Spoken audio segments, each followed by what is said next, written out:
this is a question from Keith. He says, when you have a local grid that looks something like this, which is this image here, um, he says, strong in some areas but weak in others. What is the best way to target the other areas?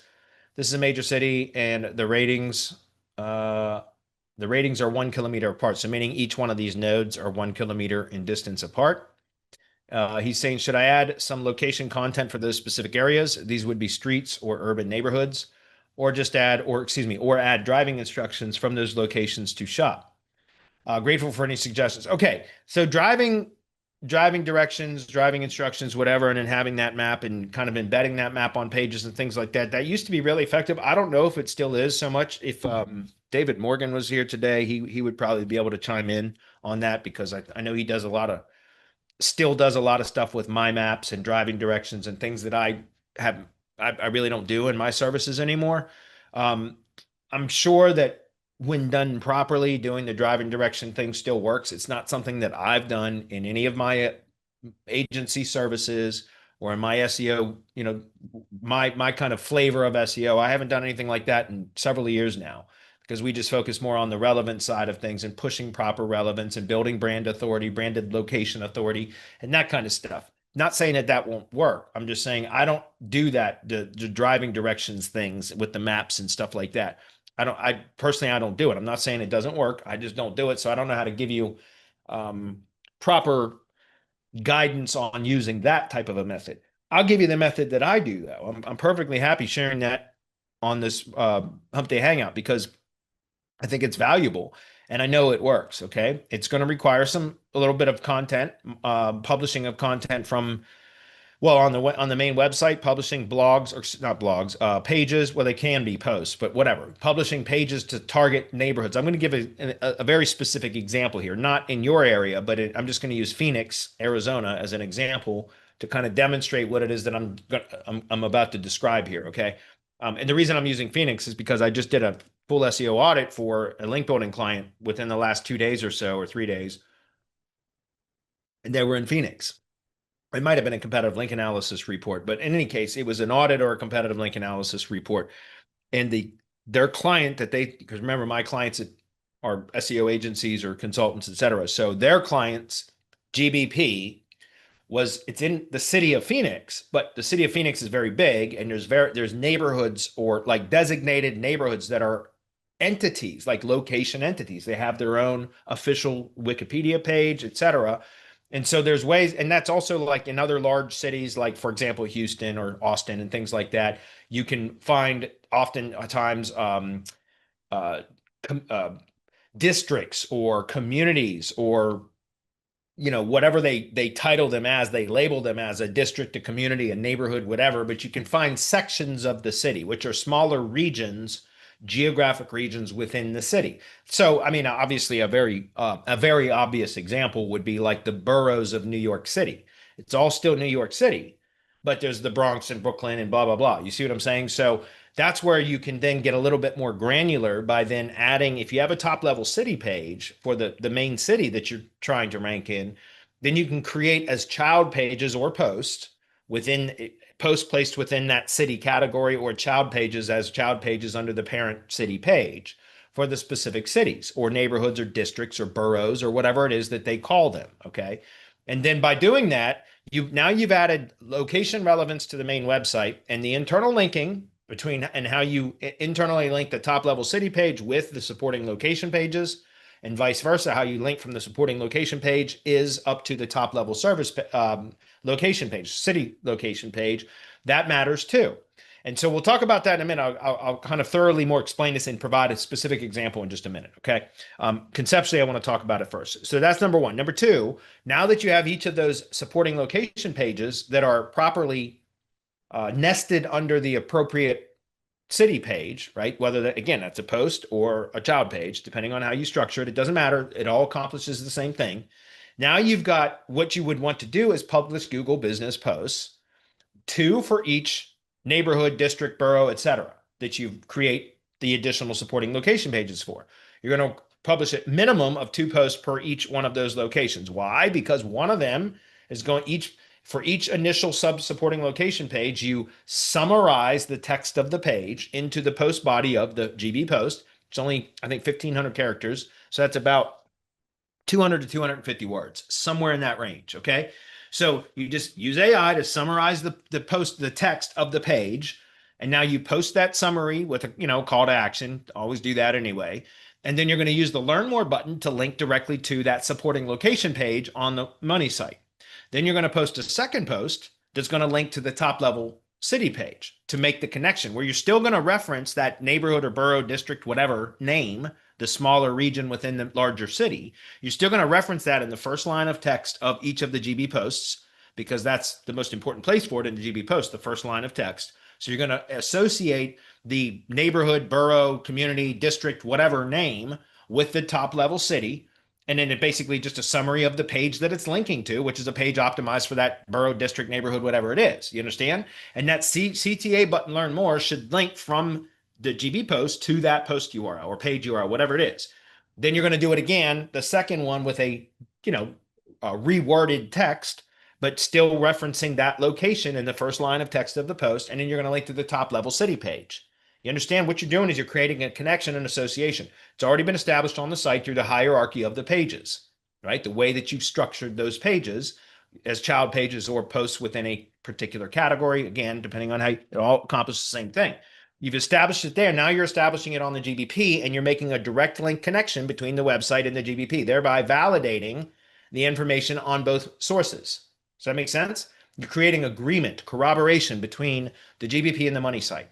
All right. Now, preferably, if possible, if you can get images, photos that are taken from mobile devices within each of the boroughs, districts, neighborhoods, whatever that you're going to be targeting, and then using those photos to upload just directly to the GB profile, because that then supports now the website and the GB posts that are claiming that they do products, or they provide their services or products or whatever in this area here as an example. Now you've got supporting evidence via photographic evidence with geographic metadata that has been unaltered, that is also uploaded to the GBP. Then you use those same photos on the pages, the neighborhood pages, and within the GB posts when you're linking to those pages. You understand? Now that's again, if you can get that done, if you can get your client to upload photos directly to the Google Maps listing, that's all that matters, because like from a mobile device, like, so their technicians, their sales personnel, whatever that goes out into the field, if it's a service area business, have them snap photos at one of, a service location or a customer's location, client's location, whatever, out in that area, and just upload those photos directly to Google Maps. Let me demonstrate. I'm going to give you guys a couple of examples. As I said, I would. We're going to use Phoenix as an example because, like I said, one of the people I talked to the other day, or did a competitive analysis or full SEO audit, whatever it was, I'm going to show you exactly. By the way, this is the Phoenix City Wikipedia page, okay? Not the greater Phoenix metropolitan area. That's a region page. This is the city itself. But if we come over and we look at geography, you can see cityscape and neighborhoods.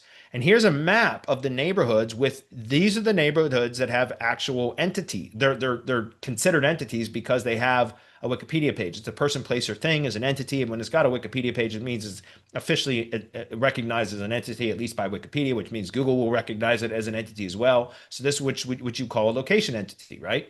So you can see that these are neighborhoods. And right here's the map that shows the areas where those neighborhoods are located within the city of Phoenix. Do you understand? And so what I'm saying is there's a, if there's a, the example that I'm referring to when I was doing this training for audit client or a competitive link analysis client or whatever the other day, and I'm not going to reveal the business. So if whoever that is watching or watching this later time, I'm not going to reveal the business, but it was located right in here somewhere in this Desert View area or neighborhood of Phoenix. But they wanted to target specifically downtown Phoenix, right? That because they're doing really well up here. Now, remember, this is a very densely populated area. Okay. So the more densely populated an area generally means there's also going to be more competitors in the same business vertical, right? Because the more densely populated, by nature of it being more populated, there's likely going to also be a higher concentration of businesses that provide the same products or services. So the more densely populated an area, the less area coverage a GBP is typically going to get, because it's all based upon proximity. And there's a number of variables that Google uses to determine how much maps coverage a GBP is going to get. One of the main influencers, some of the variables that influence how much maps area coverage you can get in map search, I mean, with the GBP, is population and the number of competitors. So, as you can imagine, something as densely populated as Phoenix, especially around the downtown area, there's going to be a higher concentration of businesses in the downtown Phoenix area than there would be up around here, right? And there's still quite a lot of competition up here too, just to be clear. But the point was their business was located way up here and they were trying to get maps coverage down here. Now, I was very clear when I provided this training that I'm about to share with you guys now, or that I am sharing with you guys. I was very clear that it's unlikely that they will ever get that GBP to show up in the top 3 for anybody in the downtown Phoenix area. You understand? Because just the nature of how GBP search works or map search works, it's based upon proximity. 100% now. Like, I mean, again, it's very unlikely that they could ever be in the top 3. They might, because even though the city is there, there's GBP had a public street address and it said Phoenix. So it's not like a separate, section of the city in the actual address. It's the Phoenix zip code. It's in the city of Phoenix, but it's in that northern section, like I was showing here. And this example was in, I think, Desert View is where it was, somewhere in here. And the area, let me zoom in on this, guys, because I know it probably looks small on your end. Central City is where downtown Phoenix is. That's essentially where they wanted to target. You guys see what I'm saying? So what I was explaining, though, was, first of all, I was very clear about the likelihood of them not being able to get into the top 3 in the downtown area ever, no matter what they do. Okay. And even if they do, it's likely not going to last because the type of business that they were in, I guarantee you, there was dozens, if not hundreds, of those same businesses located in the downtown area. And so the likelihood of a GBP that's located way up here ranking in the downtown area for somebody in the downtown area that searches for a keyword or keyword plus near me, or even the keyword plus the Phoenix modifier, which is relevant to all of those locations, Google is much more likely to return businesses that are physically located nearby the searcher, right, from where they are searching. And so it's unlikely that they will ever get those maps rankings. However, what you can do, and what you always should try to do for all clients, is try to push that green area, which means the area with which they are in the top 3 results, as far and wide as possible. And so if they are trying to target the Central City downtown, again, I was very clear that it's likely that one's never going to happen with the maps ranking. They could do it with organic ranking, but likely not with maps, GB profile, without getting a separate profile, GB profile verified in the downtown area. However, there was a pretty significant drop off of where they were ranking. They were ranking quite well in their local area, but there was a pretty significant drop off, and it was very clear too. Because I'm sure you guys are aware, sometimes the drop off is gradual, sometimes it's very sharp. It goes from green to almost straight red with like no orange in between, if that makes sense. And that was one of the, and to the point where in Bright Local, if it's not even registering as an impression for that query, like depending on where it is, you'll see a red line in the dot in the the node or whatever, the local search grid. And so if it goes from being in the green to like maybe one row of orange and then to red and then like red lines, like just the lines, that means it's not even getting an impression anymore in map search from where that search occurred. You see what I'm saying? So that's why I know for a fact when I was telling this client in the video that I was saying it's because of that data, and you can see it in the report. I was telling you see that as an indication that it's likely you will never be able to get anywhere near the top 3 for map search because it's not even registering for that query in map search once you get 1 or 2 neighborhoods away from where it's currently located, if that makes sense. But so back to the original point, how can you push into those areas? Now, this was an extreme example, which doesn't appear to be very extreme, but it is, because again, the way that map search works now is based upon proximity, period. Okay. So there's that, but what I was saying to him was that you could start to push that green further towards Central City, which is downtown Phoenix, basically.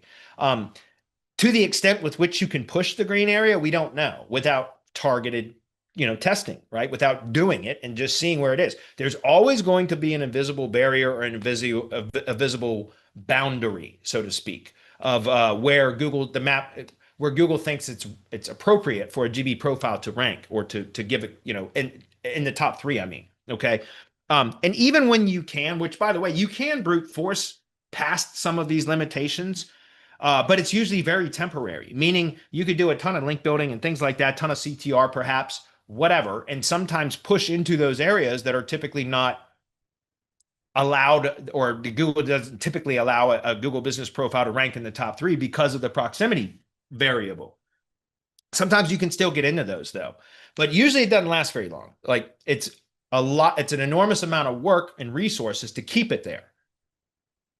That's been my experience. And that I've seen it, even if we can brute force it in there, usually it doesn't last very long because at every opportunity that Google has to kind of narrow that exposure back down a bit to a more reasonable level, at least according to what Google considers to be reasonable, it tends to do that. Okay.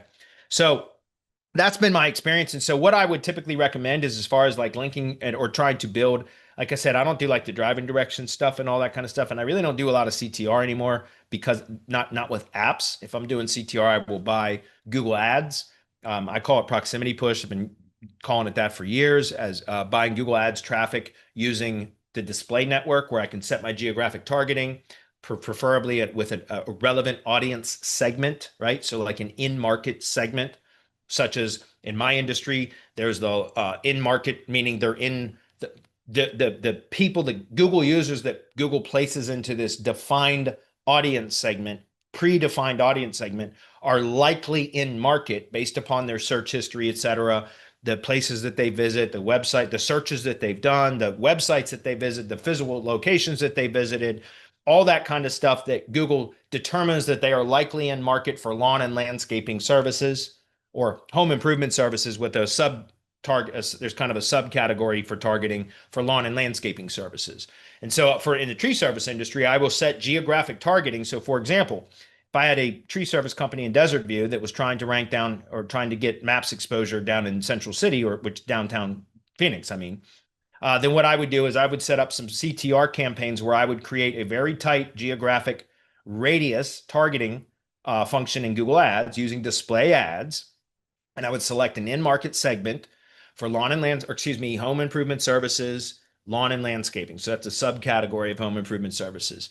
And then my display ads would have a link that would click directly to the GBP. I would use various target URLs as the destination for the click, right? The Google Map profile.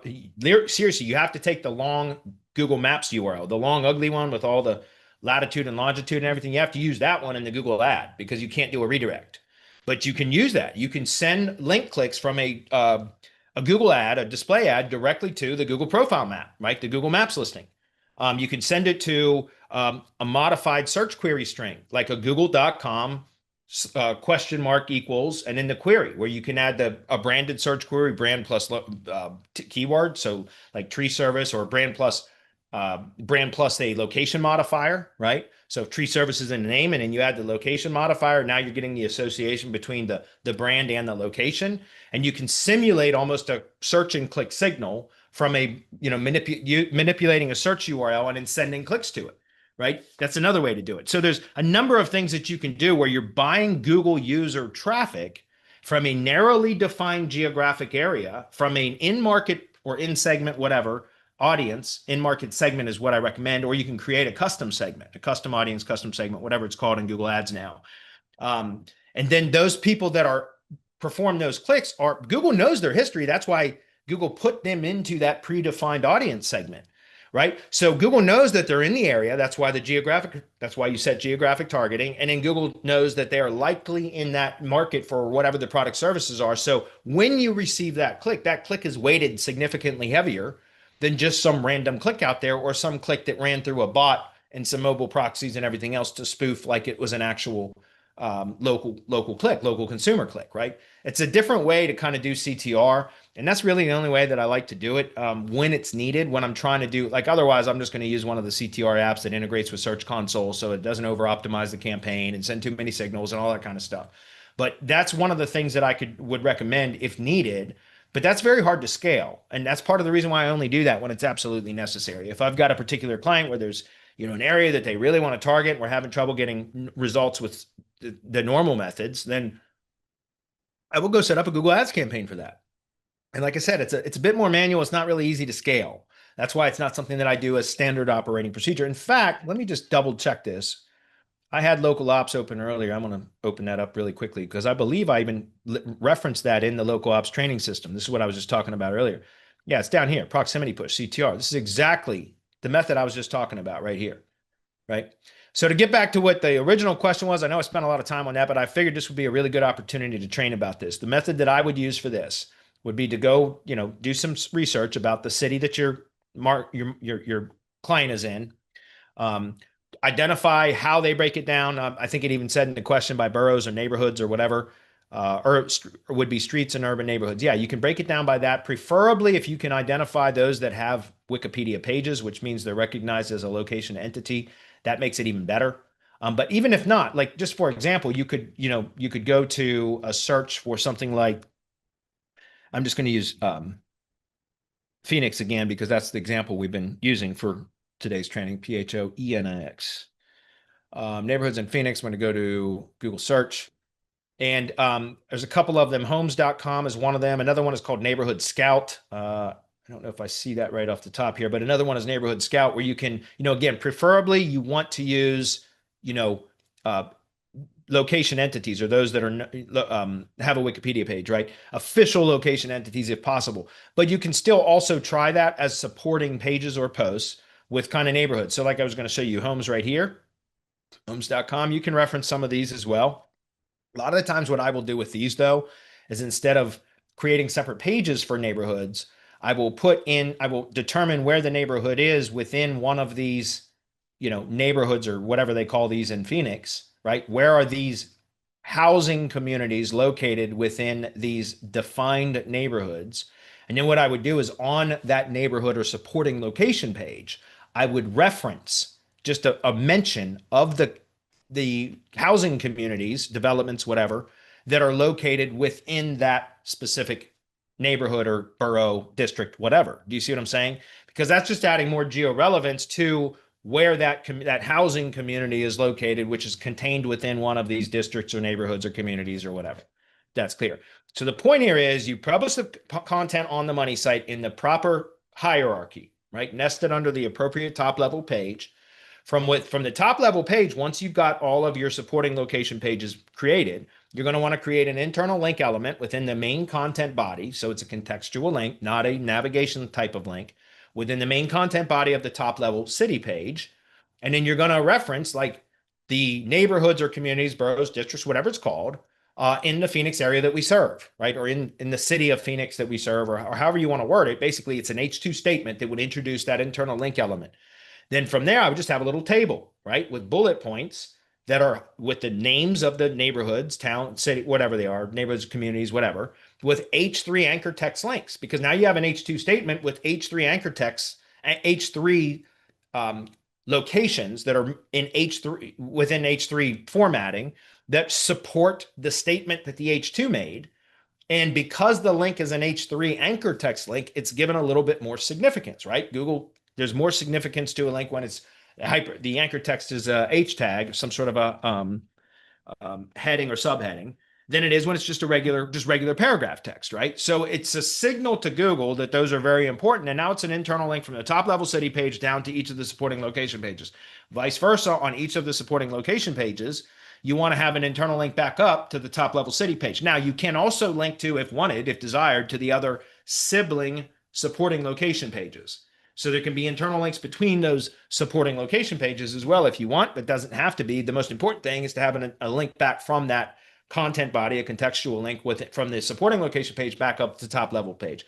And that's also where you want to make sure that in each of those supporting location pages, you would have, again, another H2 introducing the services that are available at that location or in that area, that neighborhood, whatever.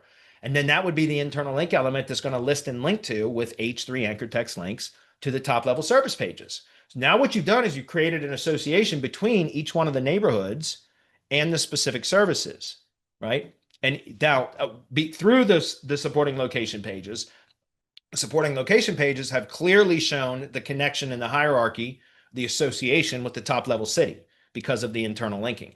Now, when you remember what I said about publishing Google Business Posts, you want to publish a post for each neighborhood supporting location page with the CTA button, learn more, linking back to that post or page URL.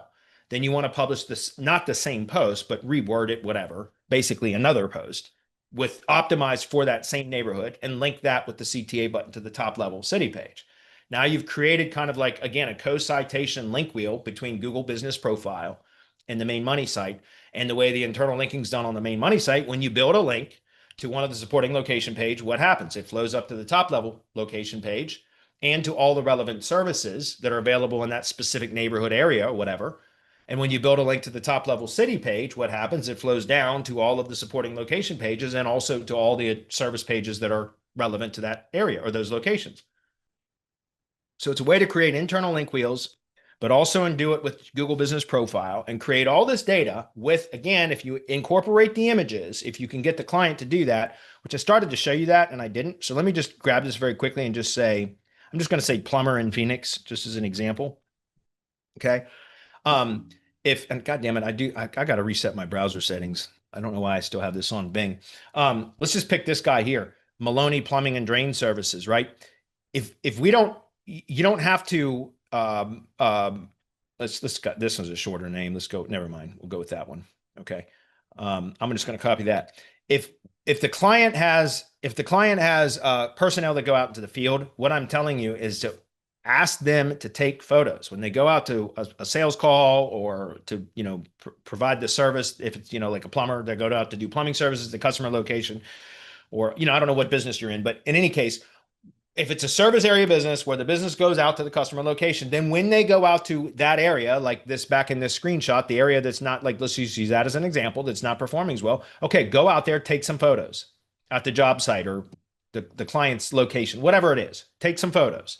And then all you got to do is go to Google and search for the company name. Let's use that as the example, right? The field personnel do this. They don't need to be Google Business Profile managers. They don't need access to anything special, nothing.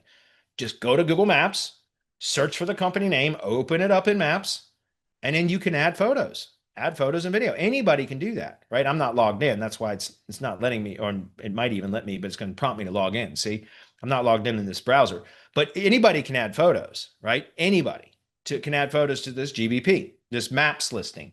So that's all you want to do, because that then now is photographic evidence that Google can read. And because of Street View, Google will make the association that that is a photo that was taken where it said it was, plus there's the geographic metadata that's embedded in the file. When it's unaltered, then it becomes, it's valid if uploaded directly to the Maps profile. As soon as you start messing with the EXIF data and everything else, I know there are some apps that do it well, but the vast majority of them will leave kind of a fingerprint that the EXIF data has been modified, and Google will ignore it if that's the case. Okay. So anyway, that's what I would recommend. I know that was a very long-winded answer, but that was a great question. And that is those are the ways that I get results. Again, if absolutely needed, I will do CTR using the proximity push method using Google Display Network ads. So anyway, it's a great question. I appreciate that one. I'm going to move on.